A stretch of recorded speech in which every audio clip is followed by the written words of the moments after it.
Welcome to the Real Estate Power Play Podcast, your launch pad for skyrocketing success in real estate investing. I'm your host, Gabe Rodarty, alongside Mark Monroe. We're ready to bring you transformative stories, groundbreaking strategies, and the insider secrets of real estate giants. Get ready to accelerate your investment journey and become a true power player in the world of real estate.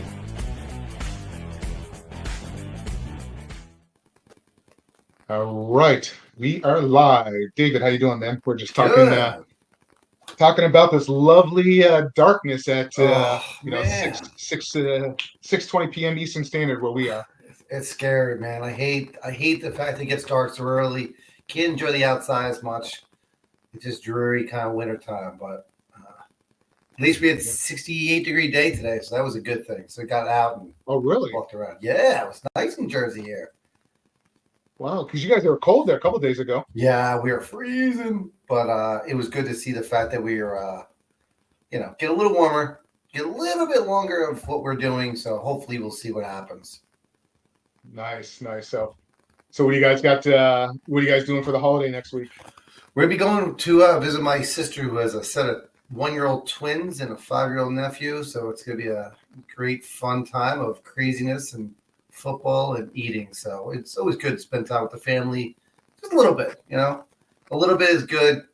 It can become too much quickly. So, but it's nice for our kids a little bit older so we can do a little more fun stuff, get out more, get home, relax, and kick back and just spend time together. I can't believe it's already Thanksgiving. It's crazy. I blink my eye and I know it's going to be January before we know it. We live and die for tomorrow, and we realize tomorrow comes and goes, and it's just too fast. Oh, it does. Yep. Enjoy it. I'm looking forward to January. The first time I've ever looked forward to it. So, anyways, we'll you and I will talk later on that. Yeah. But anyways, so David, thanks for coming on. Today we're just doing a segment live. I've been known David for a while. A couple of years now, and we met. Yeah. So I know you through the note world. You do a lot of note buying and all that stuff, and we met up in Nashville back in June at the what was the name of that event that we went to? The Diversified Mortgage Expo, DME. Got it. Yeah, so I'm looking forward to the next one in Nashville again. It's such a great turnout. So anybody listening, if you guys are doing seller financing and creating notes, and you want to know more about selling notes and be a part of that, David, definitely reach out, but I'll definitely recommend that. And then was it last weekend or the weekend before you were down in Dallas? We were in Dallas beginning of November, speaking at the Note Expo, which is run by Note School. We were on stage just talking about due diligence in the note world. We've been buying notes since 2010, and residential, first, second, non-performing, performing notes. So the whole gamut, which has been awesome.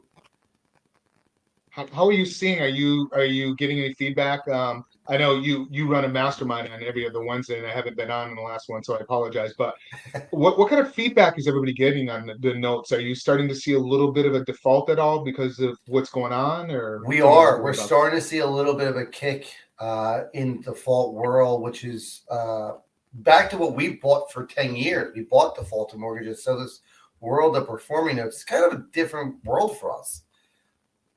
With that said, notes right now are very expensive, right? Performing and non-performing notes are the highest I've ever seen them. So when we see these things start trickling, we advise people just to be a little more careful when they're buying property in general, because if anything just flattens out or don't expect the appreciation to be there moving forward, we don't see a huge drop, but we see things just flattening out for a couple of years. Interest rates really killed the burr market too, which kind of made things kind of really weird. But in the distressed note world, we're seeing the breaking of the performing notes a little bit slowly. And we don't think it's because of underwriting. We really actually believe it's because borrowers are getting squeezed, right? They're getting their grocery bill, electric bills are going up, their tax bills in Texas, insurance bills going up. So all those things are going up, and the borrower is stuck in a position where they can't do much. So they start defaulting. Nice. So, yeah, we're starting. We were at that event and we had the Mortgage Bankers Association or mortgage, and they were talking about when it was going to start to happen. She said late September, October, and that's when we started really seeing it. So Dave, let's just get into it. You're here on today's episode that we're talking about is really getting into spreadsheets. And you've worked with me. You helped me do a lot of amazing work on the spreadsheets, and I always use Excel, but I'm starting to change my thought process after working with you doing Google Sheets. So jump right in. Like, tell me a little bit. Like, how long have you been doing this, anyways? So it's funny. Back in high school days, I did coding and some programming stuff back before all the crazy stuff. But then I got into spreadsheets when I got into the note space back in 2010. What we found was the fact that spreadsheets was a way to do manipulation on bulk assets. And we used to work in Excel. I'm sure a lot of those watching us probably use Excel today. What flipped us over to using Google Sheets, which is a very similar setup. However, what we found was that back when we started in 2010, 2011, Google Sheets had the ability to have more than one person on there, where Excel at the time was working on Dropbox, and if two people jumped on a file, it corrupted the whole file. So late one night, I jumped on a file of about 750 notes we're looking to buy, and the file got corrupted because someone else opened it. So I switched over to Google Sheets for that reason. And it's amazing when you're on there, you can have 2, 3, 10 people on a Google Sheet at one time and doing different things, and it automatically saves and automates stuff. But that's not the only power in it. Spreadsheets has a lot of benefits that people just don't know. Being in the note space is great. Numbers are everything, and especially with real estate. Numbers are everything when we run numbers. But there's so many things that people do besides the simple 1 + 1 = 2 kind of formulas that help us in our business automate, streamline, market, everything. We do things with spreadsheets I don't think they're built for, but it's because we do it because we know how to. It's been a real powerful tool, especially building calculators, like helping you build some of the stuff you have on your back end. It allowed to show the fact that it can be done in a much easier, quicker, faster way. It's amazing. Yeah, no, the calculator you did for us is awesome. It's just you plug it in. I have my VA plug it in, and it spits it out and makes it so I don't have to sit there and analyze every single deal. My VA can do it. So thanks for doing that. I appreciate it. Absolutely. I'm excited to kind of roll that out eventually here. So yeah, thank you. Yeah. So what do you want to do? Do you want to share your screen? Show it a little bit about? Sure. What we'll do is stuff that you work. Yeah, we can definitely show some of the stuff we got going on here. Let me share my screen. So we'll go off the feedback we get also from those listening to us or watching us. I'll share my entire screen so you guys can see what's going on here. So for those who are not familiar with this is a Google Sheet. You can use. Hold on. There we go. Cool. So for those who are not familiar, this is Google Sheet. This is similar to Excel. Looks identical. Most of the formulas are the same. There are certain things Excel can do that Google Sheets can't, and certain things that Google Sheets can do that Excel can't. I love to challenge people and have that kind of competition of who can do what. And I'll tell you that some of the formulas that we come up with are disgusting, where I may have 16 lines of formula to do automation in one swoop, where we just add a bunch of data and it'll automatically calculate the entire sheet all the way down in a matter of seconds. That's the power of spreadsheets. You can analyze more than one row in seconds. And it's amazing that people who are not comfortable with it really should to become more comfortable with it, because it makes your investment, your business, everything a lot easier to do. But we're not only doing numbers, we're doing other automations, which is we'll get to in a few minutes.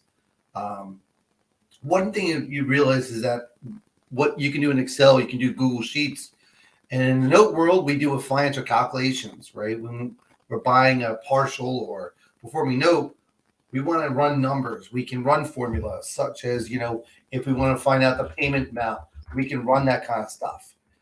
We can run other things in here. And it actually, one big thing about Google Sheets that Excel doesn't do is it gives an example of what we want to do.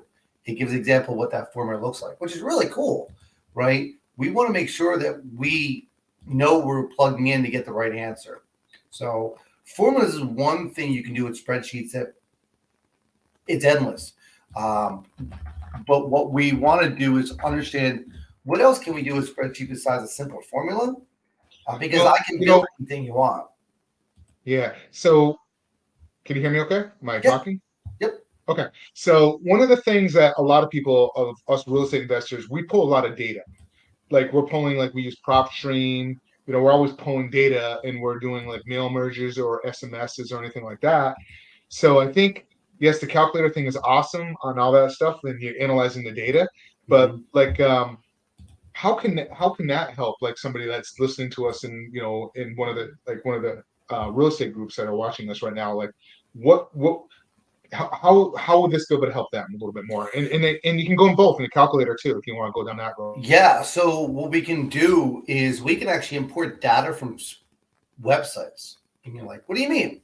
So inside some of the formulas, we have import XML, which means we can actually pull in certain fields inside of a website.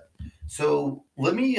So I was showing someone the other day about, for us in the note space, we have to worry about foreclosure rates and costs and stuff like that. So those things change often. So we have a website we'll use to get into stuff like this one. This is a Fannie Mae foreclosure fee chart, right? This is great and wonderful, but if you're doing any kind of calculations, this is not worth it. You're copy pasting it. So what we can actually do instead of doing that is we can take our spreadsheet and we can clear this out. I can literally import all the data that's in here into here in seconds. I mean, you tell me how fast it happened, right? That's crazy. The fact that by doing this one simple formula, I can actually pull in all the data in a matter of seconds. I put a little thing here, it goes away, and just give me an example. So, which is really cool. That pulled in the data from this chart here. Crazy. Oh, you're muted again. Oh, you're muted. Yep. I'm sorry, I muted so there's no feedback because my mic is right here next to the computer. So, so that's pretty cool. So these are foreclosures or pre-foreclosures. Like this is huge for investors if they want to go after this type of data, and instead of going through the website, just kind of going through this process. Yeah. So this is what the foreclosure attorneys, the Fannie Mae foreclosure attorneys per state, what they charge for their legal side of foreclosure. There's a court publication, some of that, but we can pull in this chart, which this is the cost for a foreclosure based on Fannie Mae's fee schedule for every state in the country. And we use this to figure out how much money it's going to cost to foreclose in certain states. There's a different second part to this, but we can do stuff like that. And then people say, well, how do you use the numbers like this? This isn't clean. So what we can do is do another formula, and I can literally take this and come up with clean this mess up and actually pulling from both sides of this. So now I know I can use that kind of formula. And what this kind of, I call simple, I'm sure other people say, well, wait, crap. This whole thing is here. I now have one chart of all the different states' foreclosure costs pulled in from a website. And the craziest part is if this website, because I pull from a special site, this will automatically update whenever that website updates. This isn't static. That's great data right there. I didn't realize Florida was going to be that expensive for close on. Look at Hawaii. That's pretty interesting. And then you're seeing, so this is crazy. Indiana is only $200 average for close there. $3,200 for the legal side of it, right? There's additional court. Got it. So this is So I didn't drag it down correctly, but you'll see the fact that it goes all the way down. It's crazy. It is nuts what's going on here. Great. That's pretty wild. That's cool. I didn't realize you can just take that and just boom, and it goes right in a spreadsheet. Learn something new every day. Yeah. There you go. I'll fix it for you. So let me ask you a question. So if I'm on a website like Facebook Marketplace or Zillow, and I'm doing filters, and it pulls some of the data. Can that actually export onto a spreadsheet as well, or is that? So Google results cannot. Google blocks a lot of stuff. Some sites you can, sometimes you can. You get into stuff if you're familiar with it. There's classes, and when we talk about classes, if you go into the spec screen, there's these kind of things. So there's class sections, there's table sections, and I would talk to your web guys about what all that is, because we can go down a crazy road with that world, right? But yeah, we can do that kind of stuff. We can pull data in. We can pull data in. We can pull data and do what we need to do with it to make it work for us. So another thing we can do with spreadsheets is we can literally automate some tasks. We can say, if this, then do that. And what I mean by that is that, and this is what we did in some of the stuff we worked with you on, was if this is greater than a certain number, we can do conditional formatting. This is great for flagging if a deal looks good or bad if you do a bigger spreadsheet. So when we do conditional formatting, we're in this world, right? So if this is, we can say apply to, E through E. If this is, greater than, 1,000, we say E3, E3. Oh, yep, that's fine. Or we can say, you can make a custom formula where I say E3 is greater than, boom. And now it highlight green, make it red, whatever you want to do. So all that kind of stuff can be done in a spreadsheet within seconds. So it's really fun, right? Because this now, anytime this number changes, it automatically flags it, does that kind of stuff. Now, what Google Sheets can do that other Excel can't do very easily is Google Sheets is done by a URL and not by the actual name of the sheet. Why does that matter? In Excel, if you change the name of a sheet and you reference the sheet, guess what? It goes away. It doesn't work anymore. If you change the name of the tab, it doesn't work. Where Google Sheets actually uses the URL to reference things. So I can pull information from one Google Sheet to another. So if I had this chart on one spreadsheet, which I do, I can pull in from another Google Sheet very easily what this world looks like. So I can pull in from another sheet, and I can pull from multiple sheets, all kinds of stuff, which allows me to kind of summarize all my deals in one clean look. So if I have, we have 100 plus notes, I can see the last servicing note, last paid date, because each deal has its own spreadsheet. But what we can do then is we can say, flag it if this is delayed by 30 days, flag it. And in a summary sheet, we can see every single deal pulled in from every spreadsheet into one and summarize everything, which is awesome. And we can see a summary of all our deals in one clean, simple looking sheet. No, that's awesome. I didn't realize that Yeah. it could be done like that from the website. So that's cool. So I learned something. What else? Give me something else that give me another magic. Yeah. trick. So in Excel, same thing with Google Sheets. There are things with scripts. You can build scripts with, programmers and coders and whatnot. And what we can do in these kind of world, we can actually allow Sheets to do certain things. And one of the things we can do is we can do mail mergers. What is a mail merge? Well, people use different mail companies out there to send emails. Well, a lot of times those things are kind of weird or look design-wise. You want something free. Well, I can do a mail merge and each column be a different tag inside of an email and send an email to individuals in bulk.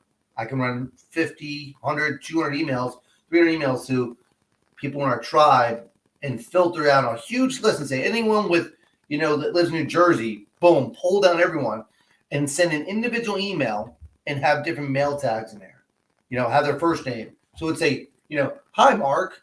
And Mark would be in, kind of a mail tag. And I can literally through a button send an email of all the people I want to send to, and it would send out an individual email to every one of them. That's one of the tricks we do in NoteSpace is when we're looking at assets, We don't buy BPOs. We actually work with agents to go to our website and fill out forms. But what we also do is reach out to other investors who live local to a property.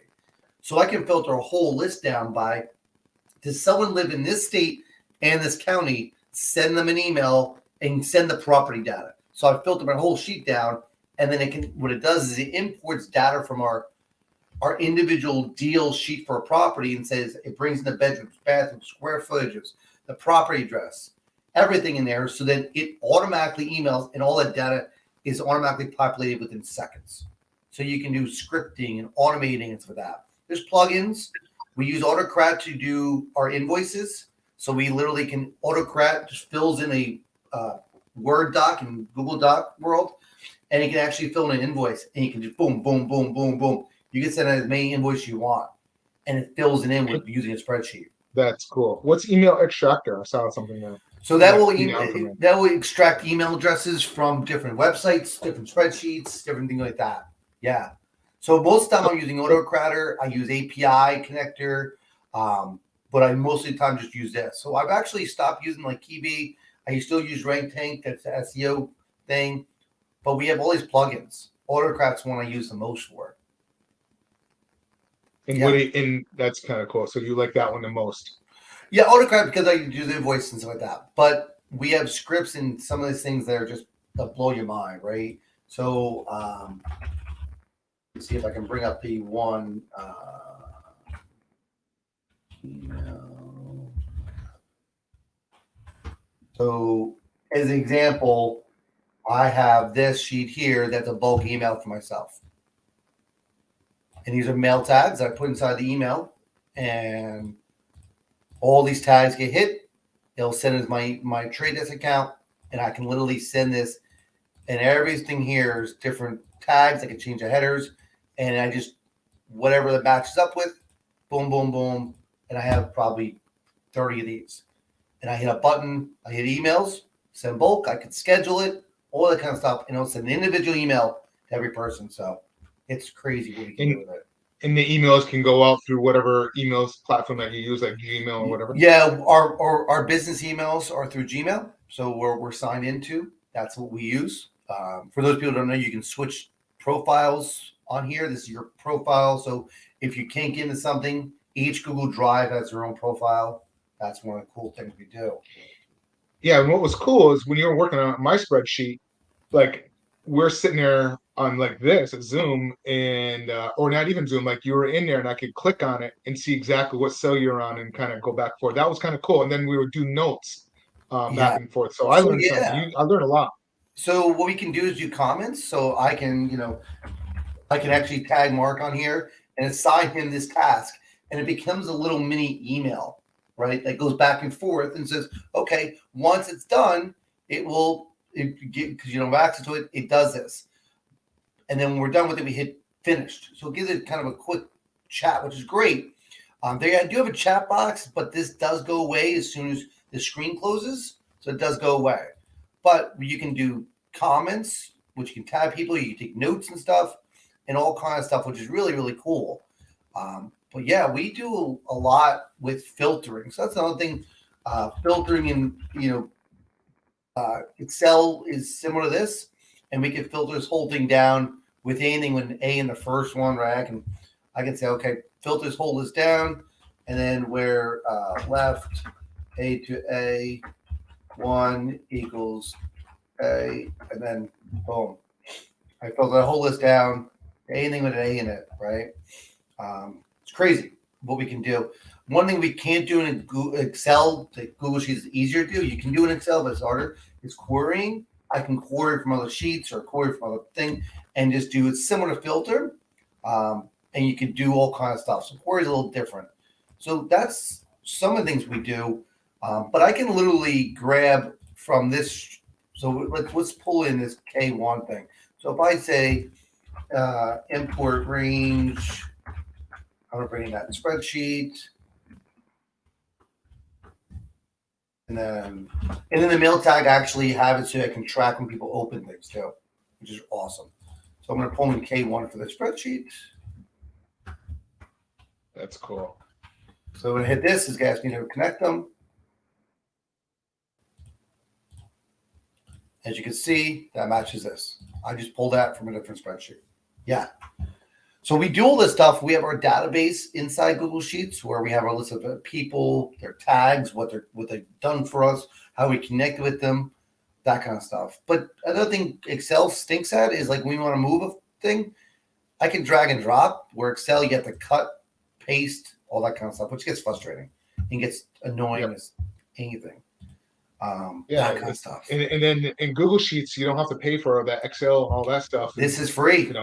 This is free. I have some spreadsheets with 200,000 rows. It's nuts, right? Yeah, the one spreadsheet you showed me that one time, like you took your notes, you plug it in, like you pulled it, and then you had an API and pulling from everything, and you pulled data like rent, comps, rents, everything, all like, God, within 3 seconds. Yeah, we actually, let me see if I can pull it in without showing too much, because I know some people hate doing this, so let me hide this real quick. So I can actually, this is through my, I have a due diligence portal for note investing, so I can pull a bunch of data points. This, okay. But yeah, we can pull this stuff in and we get a bunch of data that comes back available for us. We have about 60 different data points, and this is done through a portal API, and it pulls it right into the Google Sheet, which makes it a whole lot easier for us to do. And it pulls in things such as, bedrooms, bathrooms, square footages. Let me hide this real quick. I can't hide that, but I'm going to do this with that. So we pull things in, values. We have multiple values up to 5. We have last sold date, last listed date, agent data, owner's information, parcel data, foreclosure, docket numbers, auction dates, tax stuff. All this stuff gets automatically pulled into here, which is what we need is note buyers to pull data in. And here's links to county records, all that good stuff. But we can do a lot of stuff. So I've built so many different spreadsheets that people are amazed with because of the fact that you can do a lot with it. My to-dos through these kind of things. I have my everyday to-do through my Google Sheets that imports from multiple sheets. And I track by day what's happening, what's not happening, what we got to do, what we can do. So is that automated? Do you have it like automatically going and do this stuff? So yeah, so what it does, it checks and sees like, if if a property that is, hasn't paid in 60 days, so it'll flag it in the sheet. And if my to-do list shows me it'll pull from that sheet and say, okay, look for anything that has, less than 60 days on it and pull it up. And then on my to-do, it will pop up on my to-do list and say, hey, there's a property on your list that's behind by 60 days. Go take a look at it. And I'll go look at that. I have a hyperlink. It brings me right to that sheet. And when I do that, it allows me to know, okay, I don't have to maintain my database of deals because I can literally see it and it pops up and says, hey, go take a look at this. Or, paying credit cards, whatever. I have a whole thing that doesn't have to be in my calendar where it says, hey, go update this or pay that bill or whatever. Or an invoice has sent out that hasn't been paid back. Those kind of things. We also share, right? We can share things here. I want to just say something real quick. I'm sorry. Yeah. I want to say something. So if anybody's watching right now and has any questions about Excel stuff, pop it in the chat and we'll be more than happy to answer anything. But go ahead, David. If you have any challenges for me, feel free live to run a challenge. It'd be even better. If you have something like, I can try to figure this out, let's do it, right? I love a good challenge. Even though I'm a note guy for years, spreadsheets is probably my gift to the world, right? But we can do things like that. So what we can do is I can share. So when we do that, we want to make sure we share. This can't be accessed by anyone that has a link, but I can restrict it. I can share with anyone. I can share with my own company. And you can give restrictions. So if I want to add Mark on here, I can say, listen, they can't download it. They can download it. I can set it the fact that they have editing access. I can add expiration date. So only for a certain period of time, you give access to it. I can lock down a spreadsheet so that you can't touch it. I can lock down certain ranges, certain spreadsheet stuff. So I'll give you access to this except for these cells, which I did on a couple of your stuff. All these kind of things can be done in spreadsheets or Google Sheets, right? I'm more of a Google Sheet person, but we build a lot through our spreadsheets and we utilize our spreadsheets. The reason spreadsheets work best for me is control. I can easily run a formula and at any time know what's going to happen, right? And just run this down and it automatically will update. This change of 500, that automatically changes this number. So it always gives the ability to kind of control what's happening. Instead of buying programs, I use spreadsheets to do that kind of automation for me because we have better control of things. We can bring in this kind of data to run that number, right? We can do that kind of stuff. We actually pull in some of the upcoming note conferences from their websites, right? We have the NBA coming up, right, of their conference coming up. I actually pull their conferences into a spreadsheet so that I know what's coming up for me and I actually can keep track of it and see what's happening and put a link to it. Crazy. So you just copy the URL like you did and just plugged it in and just populated it in? Yeah, it sounds easy. Yeah. So behind the scenes when we run things like this, here's the upcoming conferences. Oh, no. Let's see. So it has everybody that's going to it and everything. You can get all the data. No, it doesn't get the data. It just gives me the date and time for it so that I can know what the next conference that's coming up for notes.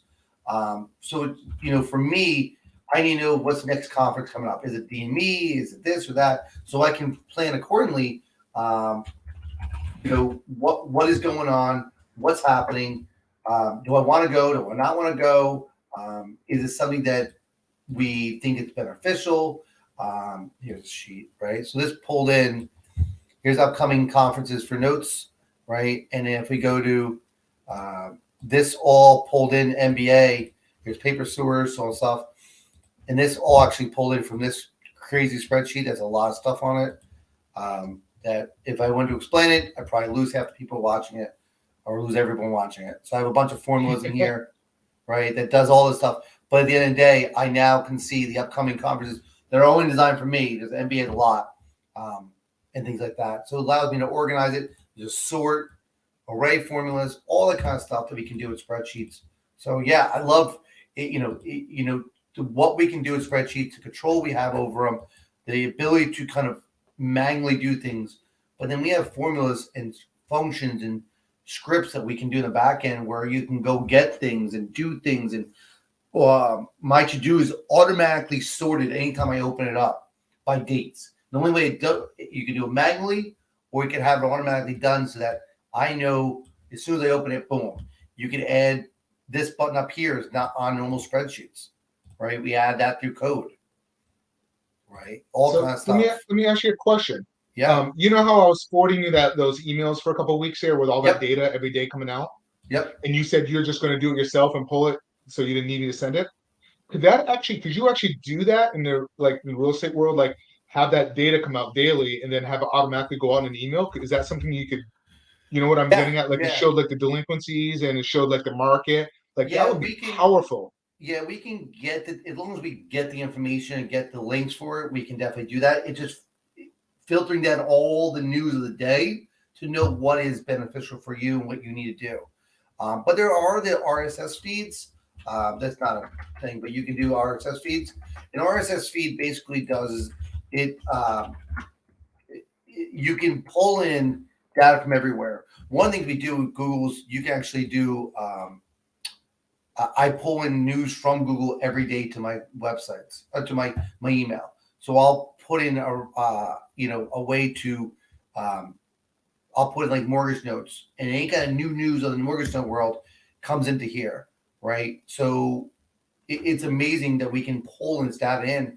And we can have an RSS feed. You get an RSS feed from your Twitter account, and everything you've ever posted is found there. You won't get analytics, but you can pull in RSS feeds into spreadsheets. But yeah, you can create all kinds of emails on an automatic basis.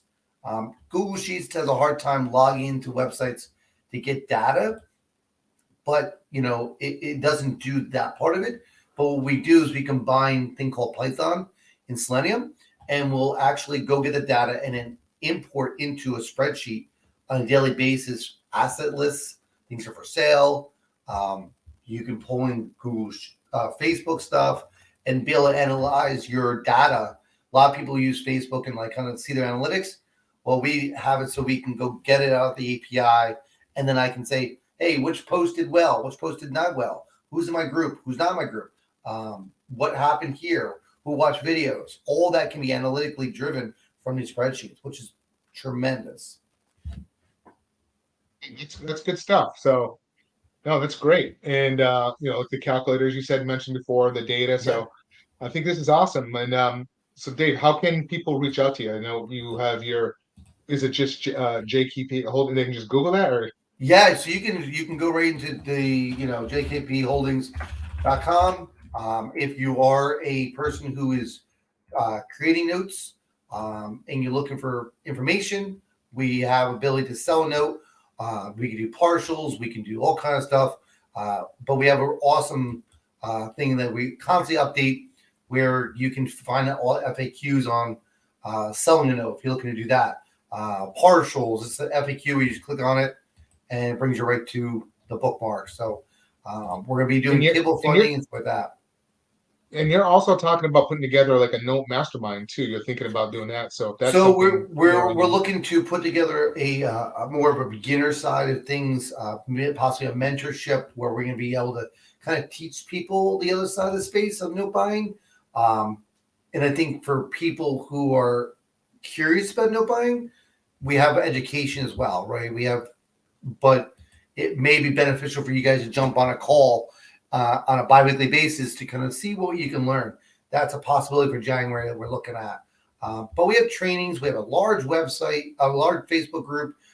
We also run bi-weekly Facebook Lives for NoteSpace, which you can subscribe to, calendar subscription. You can see all our past webinars. We've done probably 300 plus of them. Podcasts, everything is available here. Spreadsheet is one part of the business we have.